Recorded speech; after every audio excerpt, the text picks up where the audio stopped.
at the end of the working day, walked leisurely through the evening city. Autumn had come, but it wasn't cold yet. Dark clouds hung over the city, but the rain had not gathered. I looked at the clock. My wife at this time should finish work and go to kindergarten to pick up my daughter. Although, to take to kindergarten and pick up my daughter was the responsibility of John. It was already a little dark on the street. It was illuminated by store windows and cafes. There was a situation when from the street one could see a cafe or a store through the window, but from the cafe or store one could not see what was happening on the street. Passing by the cafe, John looked through the window and could not believe his eyes. Jessie was sitting at the table. Across from her sat a man who was pouring red wine into her and his glasses. They had a light appetizer on the table, and the waitress was serving a hot dish, which indicated that they had been sitting for a long time. John dialed his wife's number and saw that she picked up the phone, looked at the caller, said something to the man, and turning to the window answered. "Hello, John. It's so good of you to call. Listen, we have an urgent report, so I'll be late at work. Can you pick up Julia from kindergarten today?" "What's the emergency?" "It's a report on the efficiency of the introduction of new techniques and technologies, labor organization, rationalization proposals and inventions." "Does that mean anything to you?" "No, you're an economist. And by the way, what can I feed Tanya?" He deliberately asked this question, knowing that now would follow a full instruction on where the food was, how it should be heated, how much to put to his daughter. Also about remembering to wash his hands before feeding and making sure his daughter did too. As a rule, the instruction went for about 40 seconds. During this time, John, without distracting himself from anything, walked to the cafe, came to their table. Under the bewildered look of the man, he took his wife's filled glass and poured it on his head. The wine spilled out, and his snow-white shirt turned bright red. The man jumped up with words. "What do you think you're doing?" Jessie turned to the table and saw her husband, who placed his glass on the table and calmly asked, "So what about the report on the effectiveness of the introduction of new techniques and technologies?" "John, you've got it all wrong. I will explain everything to you." "My God, what have you done?" "Stephen, this needs to be laundered immediately. Let's go to the sink." She grabbed the man's arm and led him to a corner of the cafe where customers could wash their hands. John, left alone, saw a cell phone lying on the table that did not belong to his wife. He picked it up, the phone activated. Quickly he looked at the list of recent calls and saw wife. John dialed the call. He was answered immediately with a question. "You told me you were going to be late at work. I came in and you're not here. Where have you been?" "He's with my wife at the cafe across the street from the office. He's in the sink washing his shirt and probably washing his head from the red wine I poured on his head." "Who's that?" "I'm the husband of the chief economist of the company where I understand your husband works. I caught my wife in this cafe, and I was also told about the urgent need to make a report, and that she would be late for work. I see, I'm already approaching this cafe." John, seeing the woman with the phone enter the cafe, moved to the service door leading to the kitchen. The cafe patrons looked perplexed at what was happening, but did not interfere. And then the encounter happened. Stephen lashed out at his wife. Without any preamble, she gave him a great manly blow with a fist in the jaw. He collapsed from the blow. Jessie squealed, "Oh, what are you? What are you doing?" and immediately received a blow in the eye area, from which she also fell down in the aisle between the tables. At that moment, police officers ran into the cafe. Probably, the police were called by the bartender, in anticipation of a scandal, when he saw John pouring wine on a customer. John, quickly orienting himself, slipped to the service exit. The waitress, silently, gestured him to the door leading outside. He stepped outside and quickly walked to the daycare center and picked up his daughter. He stopped a cab and drove to his sister Laura's house. His sister Laura lived alone in her parents' house. John conceded the right to inherit the house by giving up his share in favor of his little sister. Jessie was very dissatisfied with her husband's decision, but did not argue with him and change his mind. Only with Laura, from that time, did not maintain relations. Laura was at home, cooking dinner. When she saw her brother and her daughter, she was happy. There was a room in the house for Julia, full of different toys and dolls. The daughter happily ran to this room. John walked to the kitchen and told his sister what had happened. The sister listened and asked, "John, what can I do for you?" "Julia, you can give me and Julia a place to stay for a while. I'll find a place to live, and we'll move out." "What do you mean, move out? It's your house too. Besides, it's big enough for everyone, and I'll have more fun. Do you want to eat?" "No, I don't want to." "Feed Julia." "That's great. I'll make her some semolina. Do you want some help?" "No, go play with Julia, but don't wreck the room." Half an hour passed. Laura called them for dinner. John didn't eat anything. He drank tea with London honey. He waited until Julia had eaten and said, "I'm going to put my daughter to bed. John, you go to bed yourself. I can see that everything is falling out of your hands. Get some rest. We'll talk in the morning. There's no hurry tomorrow. It's Saturday." John woke up early from the annoying ringing of the phone, which came from his jacket hanging on the chair. Fumbling for the ringing phone, he answered it.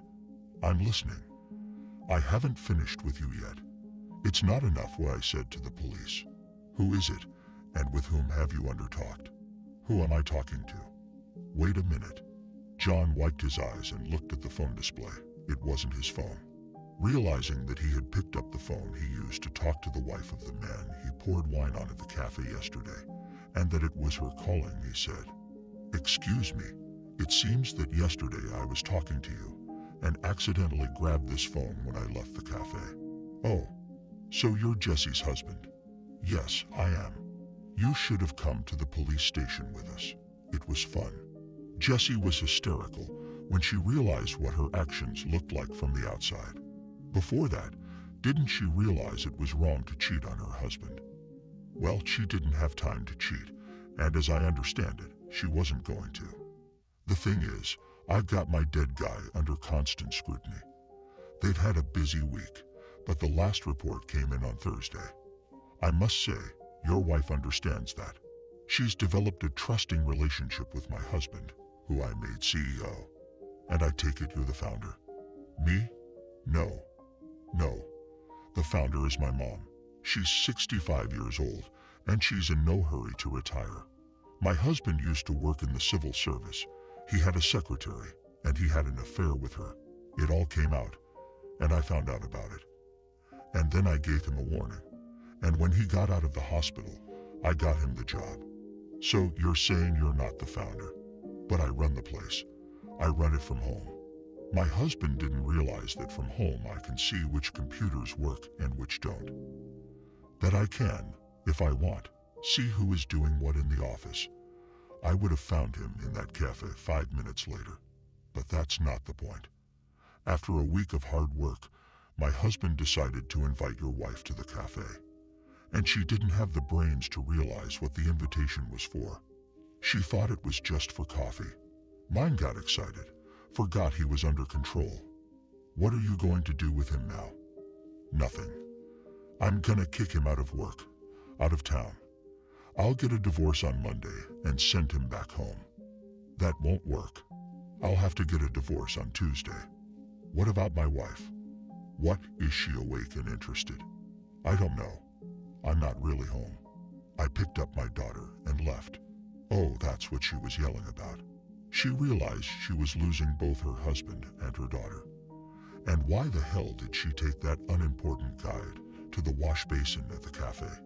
She should have been at your feet, apologizing. But by my calculations, she should be home by now. I'm already home, and I was the last one to go. My husband was the first one out, your wife an hour later, and then me. Jessie, after the scandal in the cafe, caused by her husband, together with Stephen, and as it turned out, with his wife Mary, was taken to the police station. The proceedings were slow. After making sure that the women had no claims to each other, they were put in the same cell, where they even became friends. Mary, when Jesse told how they got into the cafe, and realizing that it was all the idea of the old trapper, her husband, said, "Okay, you'll have to excuse me for punching you. It'll bruise, of course. You'll make it up. But it's a lesson to you that you can't go to cafes with other men. Maybe your husband will give you a little trim on the other side." While they were in the cell, the police went to Jesse's place of residence several times. They wanted to bring her husband, but they never found him at home. Eventually, after they realized what had happened, they were released one by one. Although the fact of hooliganism was obvious, everything went surprisingly quiet.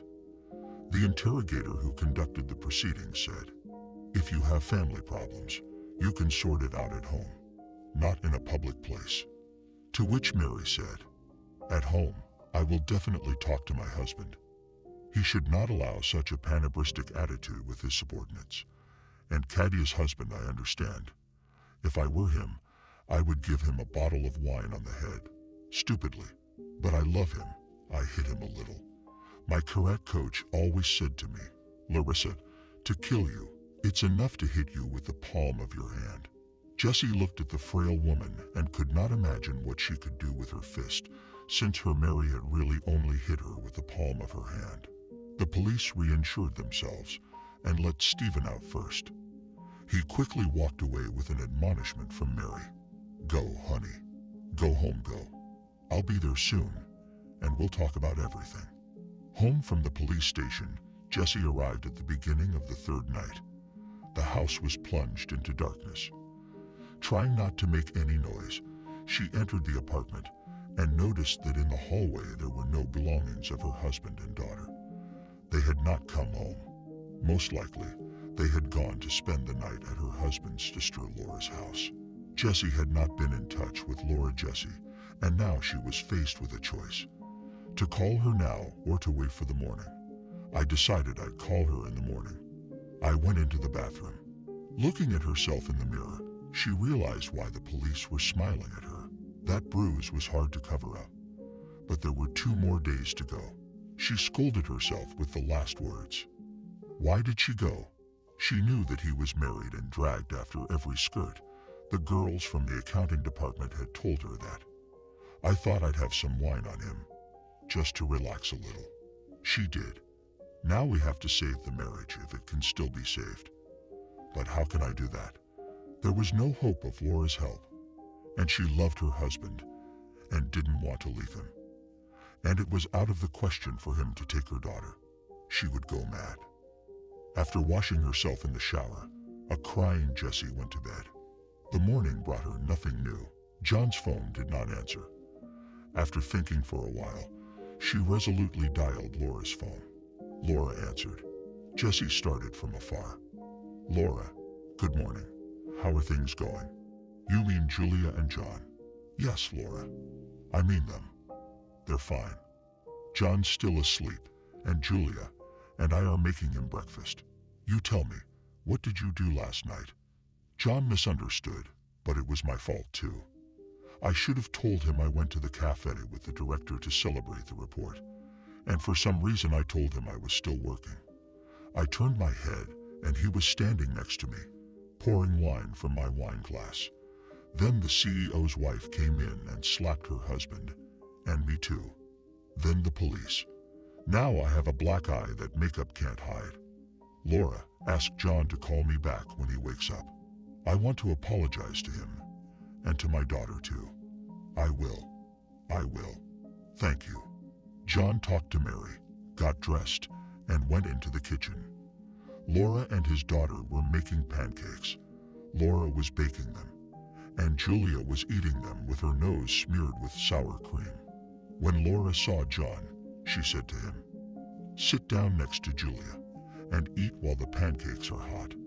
And for the record, Jessie called and asked you to call her back. What else did she want?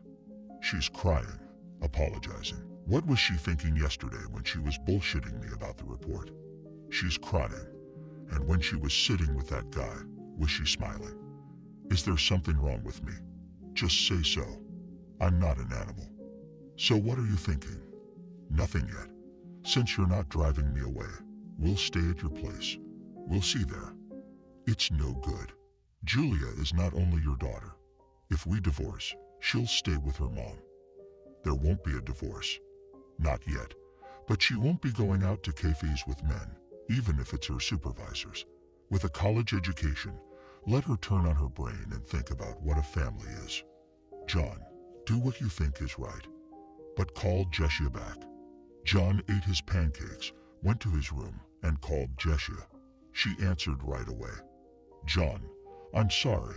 I did something stupid yesterday. I should have declined the invitation to the cafe. And I did. And I lied to you about doing the report. I see you've wised up overnight. Come to your sisters, and we'll talk.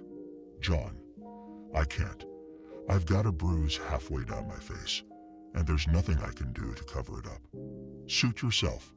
Okay, I'll be right there. No, not today, and not tomorrow. I'm not ready to see you. But John, I want to see Julia, and scare her with your bruise. Is that on purpose? To mess with her? Look, I haven't decided anything with you yet. You were on the verge of cheating, and it was an accident that kept it from happening. Emotionally, you've been cheating since you accepted the invitation, and you ran to wash your shirt for your beau, and you didn't even think about me. I'll see you on Tuesday, then we'll see. But Tanya will need clean clothes for kindergarten. I'll bring them. Bring them, but we won't talk. On Monday, Jessie got up early. She figured she'd go to work and take some time off from Stephen. After covering her bruise with foundation and covering her face, she went to the office. She slipped into her office, called her secretary at the start of the day and asked, Bella, is Stephen in? Oh, Jessie, it's good that you called. Let's quickly go to the director's office. Who's there? No one. Jessie went to the principal's office. There was really no one there, except Mary. This fact Jessie was unpleasantly surprised. Mary was studying the papers on the desk in front of her. Jessie, lowering her head, said hello. Hello, Mary. Why are you being so formal? Tea in the same monkey house as it is in the criminal way. Chalalietsia. Why did you smear your face like that? You hid such beauty from people. I tried my best, but she's still under a layer of makeup. Okay, sit down. Take a look at this from your report and explain these numbers to me. And tell me where the profit went. Jessie looked and said, but those numbers weren't there, and the report sheet seems to have been replaced. Take a look for yourself, and my signature is missing. I signed every sheet. I don't know where the money went. I can only recalculate the amount. Only the chief accountant knows about the money. That's fine. Bella, get me the chief accountant. Emma came in 5 minutes later and immediately followed by a counter question. Emma, where did this amount of money go from the company's accounts? Mary showed the chief accountant the amount Jessie had withdrawn, to which the chief accountant said, Excuse me, who are you? Me? I'm the wife of the CEO and daughter of the founder of the company. I act on the basis of a power of attorney issued to me by my mother to solve all the issues referred to her competence by the charter. That is, I decide everything here, including your future employment. I'm sorry, I didn't know. Now you do. Should I schedule an audit? No. I was just checking. As for the money, it was supposed to be wired today to where your husband Stephen said it would be. Oh, I see. The money should not be transferred anywhere and the nature of the money should be explained. But only Stephen knows that. Look, someone transferred that money to us. For what? There was a payment order and it should have said so. All right, go and find out. And just so you know, as of today, Stephen doesn't work here. Jessie has been appointed acting CEO. The secretary is writing the order. Understood? Yes, understood. And you, Jessie, stop doing karate. I need your brains and take this office. You have a lot of work to do now. Bella, get me the deputy general director and the chief engineer. 5 minutes later, Vladislav Petrovich and Vladimir Antonovich were sitting in the office, looking first at Mary and then at Jessia with interest. After a pause, Mary, jabbing her finger at the report, asked, "Now, which one of you can explain this amount? Where did it come from and where did it go? Or rather, where it was supposed to go?" "Yes, but it's all Stephen's idea. The amount is made out of thin air. A budget-funded archive got the money for a major renovation, but they couldn't utilize it. We drew up certificates of completion. They transferred the money to us, which was supposed to go to a firm Stephen set up as a subcontractor. There he cashed it in and promised to pay us a nice bonus, of course past the cash register. So you decided to steal from the budget?" "No, of course not." "So you decided to go to jail?" "No, Mary." "Who signed the deeds?" "They were signed on our side by a representative of the subcontractor." "Who's that?" "I don't know. I haven't seen him. I only talked to Stephen at the contracting stage." "Jessie, you have 2 vacancies, Deputy General Manager and Chief Engineer. Start looking right now. Don't count on these guys. I'll return the money to the budget, but I'll pass the materials to the investigative authorities. But we'll go to jail. I don't care what happens to you. If I hadn't found it, my mom and I would be in jail." Dismissed. Vladimir Antonovich and Vladislav Petrovich, having lowered their heads, dejectedly went out. After they left, Mary said, "Did you understand why he dragged you to the cafe?" "Not exactly. First to get you in bed, and then to make you cover up his money scams. I think the chief accountant's in on it, too. All you had to do was keep your mouth shut. She had to get the money out and get the accounting department up to speed. And now she's going to be red flagged." "You mean surplus?" "Yes. And losses are bad for the company and surpluses are bad for the company." "Okay, I'll talk to her and solve the problem. You deal with the issues that fall under your competence according to the company's charter and the new contract. You work, you know." "Yes, but I haven't been given a contract yet. This is all so sudden. And besides, I have to deal with my husband." "What about your husband?" "He's not coming home." "No, he's not. You shouldn't have lied. He's a good guy. Give me his number and I'll call them back on his phone." Jessie gave Mary her husband's phone number. She dialed the number and John answered. "Go ahead. I'm listening to you. Why are you divorcing your wife?" "Oh, Mary. How did you get my number?" "I am, after all, the founder of the company." "You didn't answer the question." "About Jessia? I don't know. Honestly, I was a little freaked out last night. She wasn't planning anything. How am I supposed to know?" "Why would you lie?" "He wanted Jessia to cover up his office scams. But you interfered. So if I hadn't interfered, she would have covered up his scams." "Not exactly. Why did I come to the office last night? Not just to catch him with someone. I saw on the report that the numbers didn't add up, so I wanted to talk to him. Only I was too late. They'd already left for the cafeteria. Jessia showed me the numbers today, and she said it was the first time she'd ever seen it. The first and last pages have been replaced. There's no signature, so I made her CEO. What am I calling you to do? Make up with her? CEO? Then you should think about coming back at all. Who I am and who she's become. I'm no match for her. Don't be silly. I'm not talking nonsense. I see you've got a grudge. Look, why don't you stop pretending and just talk to your wife about it? I don't think two people's relationship should end because of a misunderstanding. What did you do to your man? I didn't kick him out. He disappeared after the police let him go. You won't believe how much I'm looking forward to him. He wasn't thinking of cheating on me. No, he just decided to steal from me and run away. He's cheated on me before. Then he was in rehab, at the VD, in surgery, and I thought I'd cured him completely. So it's not his first mistake. What should I tell your wife? Nothing. And I'm sorry, I'm at work. I don't have time to talk right now. All right, let's meet tonight and talk. Where and when? At the cafe where we hung out on Friday. Actually, it's okay. I didn't thank the waitress there, but I have a daughter. How old is your daughter? She'll be 5 soon. She's a big girl. You mean she's allowed to go to cafes? Absolutely.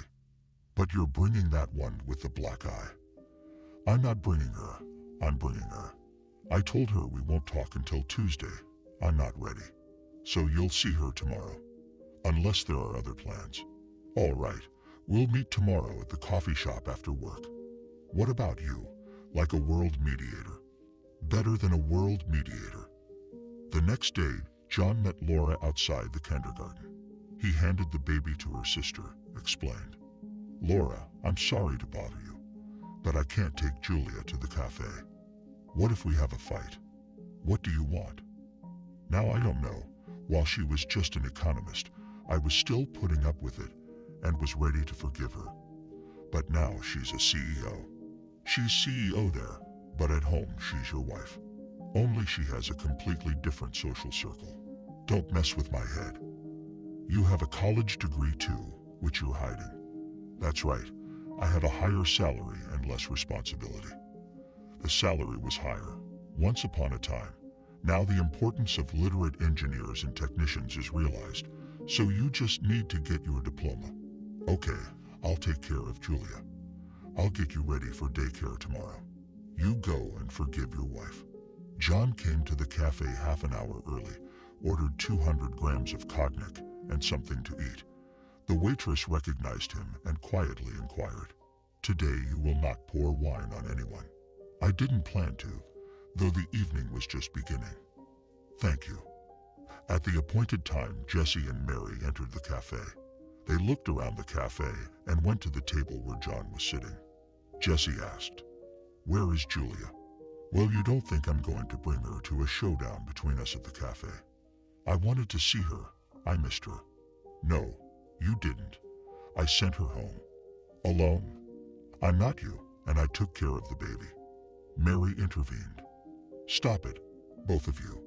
What did you come here for? To make a fuss over nothing. Jesse, tell me what happened. When I finished the report, Stephen took it, studied it himself, and suggested we go to a cafe across the street from the office. Considering I was working that day without lunch, I agreed, thinking that we wouldn't have to sit for long, and I'd have time to pick up my daughter at daycare. We came, had a glass of wine, but they didn't bring hot food for a long time, and I had to go. And then you called. I decided to ask you to pick up my daughter, wait for the hot meal, eat, and run home. I turn around, and you're standing next to me, pouring Stephen wine from my glass. Of course, I realize I was wrong to deceive you. Plus, I was confused. And when I ran into Mary and punched her, I was confused. That's right, but I didn't hit you because you got involved with this lowlife. I hit you because I saw the report as deceitful. I thought you were celebrating a successful scam to take the firm's money. When I got home from the monkey house last night, I double-checked your report. I realized that after it was completed, there were edits made in 2 places, 2 pages in total, and the next day, you confirmed it to me. In fact, I retrieved those replaced sheets from the trash garbage can in the CEO's office. He was too lazy to tear them up. What do you say now? What do I say? I'm walking home after work. I pass a cafe and see my wife drinking wine in the cafe. I call her and find out she hasn't finished her report yet. What was I supposed to do? We figured out the reason.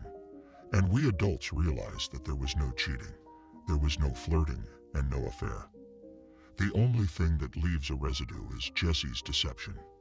We know that if she had told the truth, none of this would have happened. At least not to me. I'd still have slapped Stephen in the face, and Jesse probably would have gotten some too. So you can do it, but I can't. I said if Jesse hadn't tricked you. Otherwise, what you did makes sense. But it wasn't what you thought it was. There was no cheating. Mary, there was deliberate deception. And how can I trust her today? Especially since she's now the CEO, and that implies meetings with various people, including men, to resolve issues of raw material supply, product sales, some far-fetched seminars, retraining. That means business trips. I don't need that. I need my wife at home. John, I understand you, and I understand your concerns, but all these seminars and retraining take place in our city, and we don't need to go anywhere else. Suppliers and buyers who are interested in us will come to us to resolve issues. Besides, Jessie loves you, and I don't think that after that outbreak of jealousy that you had, she will get on the path of cheating and deceit. There is one more thing. What's that? Come work for us as Deputy General Manager or Chief Engineer. Is it okay that we're kind of related? The Labor Code does not contain a ban on the joint work of close relatives in a commercial organization, including the condition of direct subordination of one of them to the other. Only state and municipal employees are prohibited by law from working in direct subordination with relatives. And how do you know I can work as a chief engineer? Even Jessie doesn't know that. Well, I do. I looked it up.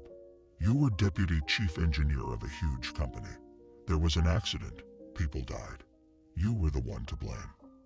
And as far as I know, you were being groomed to be chief engineer. You tried to fight, and then they told you that you would just go to jail. So they just banned you for 5 years. 5 years is a long time ago. It's just that there was no actual culprit. There was wear and tear on the process equipment. We had to stop production, and that's what both the chief engineer and I demanded. They didn't listen to us, and the chief engineer was hospitalized. His heart. And I was performing his duties when the accident happened. Why didn't you ever tell me this? Why? I'm not threatened by it, and you had enough to worry about without it. I didn't realize how you knew so much about manufacturing. But that's not all I have to say. What do you want to say? What I already told you. I'm sorry for my deception. I won't do it again. I'm asking you to come home. If you accept Mary's offer, I'd love to work with you. If it takes me leaving my job for you to come home with Tanya, I'll do it. No, wait. I don't need that kind of sacrifice from you. I don't have anyone to lean on at the company. So John, take my offer, quit your old job, and take any of the positions offered today. Jessie, don't even think about quitting. You kind of owe me. For what? Who stole my husband and drank with him in that cafe? Mary, he invited me. I don't know. But in fact, that's why I'm divorcing my husband. Mary, you're divorcing him because he's stealing from you. That too. Epilogue. John and his daughter returned home to Jessie's house.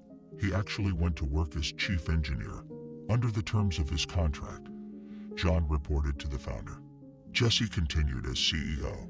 She no longer allowed the slightest lie in her relationship with her husband. Mary, with great difficulty, using her brother, managed to track down Stephen to take him to the dissolution of the marriage. After that, Stephen disappeared again.